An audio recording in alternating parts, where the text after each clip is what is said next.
Този приказно красив сервиз е произведен от Royal Doulton. Направен е от фин костен порцелан. Серията му се нарича Диана, а декора Романс. Виждайки го, ви става ясно защо се казва така. Но после ще стигнем до него. Първо за самия порцелан. Изключително високо качество, характерно за Royal Doulton. Докосвайки го е абсолютно удоволствие.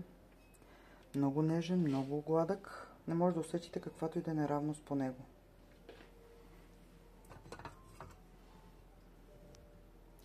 Не случайно Royal Doulton е един от водещите порцеланови производители.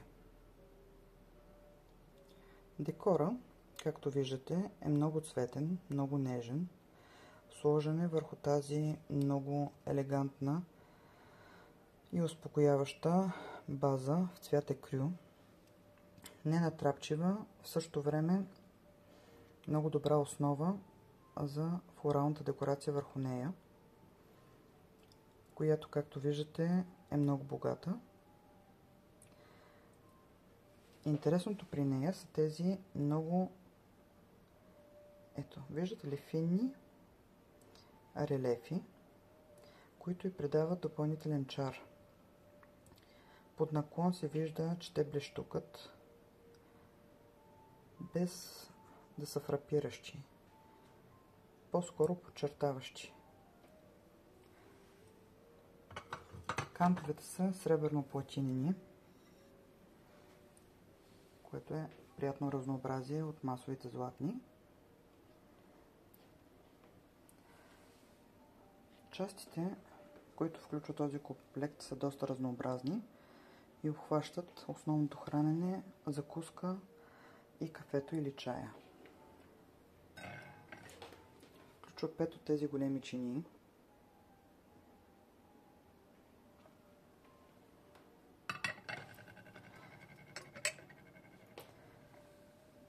Чинии от този диаметър, които също не са никак малки и също могат да се използват за основно хранене или за предястие, както прецените и каквото ви е необходимо за момента. 5 купи, които са много функционални, защото могат да се използват и за супа, и за салата, без борца. Аз лично предпочитам точно този вариант и форма. Извинете, купичките са 6. 6 са десертните чинии. Има 6 подложни чинийки, но само 5 чаши.